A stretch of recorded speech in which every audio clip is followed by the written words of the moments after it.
I mean, fine. and then we just say. So the word tolerance has to be deconstructed.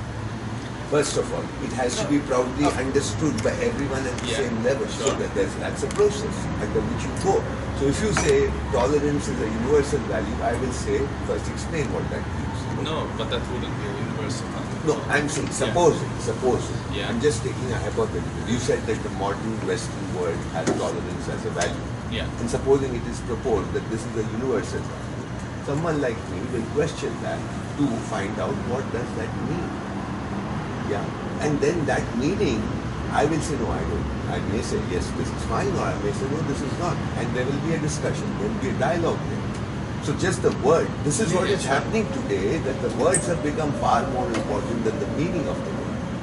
Yeah, but the question is that, how are you? I mean, I can see this happening, in local community. I can say. Yes, I can see you engaging in dialogue and thinking critically about our values or whatever, or not thinking critically. But so how do you even do that on a larger scale? I mean, you don't have to replicate it. You just do it in small communities everywhere. You meaning the community does it with whatever help and all that, but the community does it.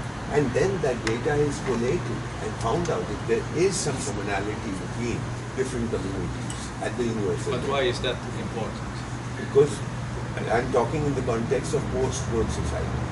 What is a post-war society? One thing is, the idea is to get out of this materialistic world.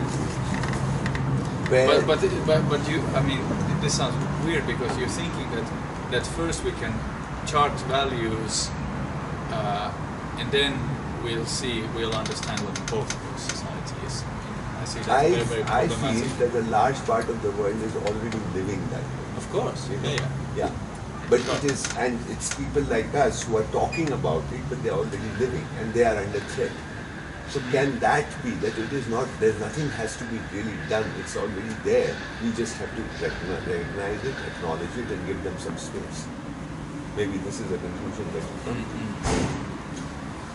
And how do you create, then the question will come to how do you create that space? Okay, so now I understand your problem. You're interested in getting, I mean, you're not interested in telling this community what you're interested in gathering a universal chart, what you call global chart of values, so you can come back to us educated growth society and say, well, look at people think like this all around the world. They can live in different ways. So now you can also. But they are. That's like the solidarity fund, but that's like the kind of things that we're.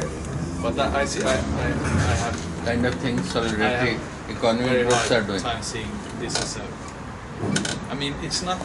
Everybody knows. We all know already that a lot of people are living in different ways. People live in the jungle, very sustainable. People have been living, in Finland since 100 years, no growth society. Everybody knows this already. Yeah, but at the same time, you also must be knowing that it's changing even in those societies.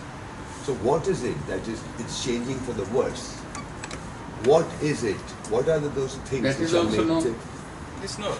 But the question is why? I mean, is it a more important issue to ask why do people want to live this way? What's so important with breaking with, for instance, tradition?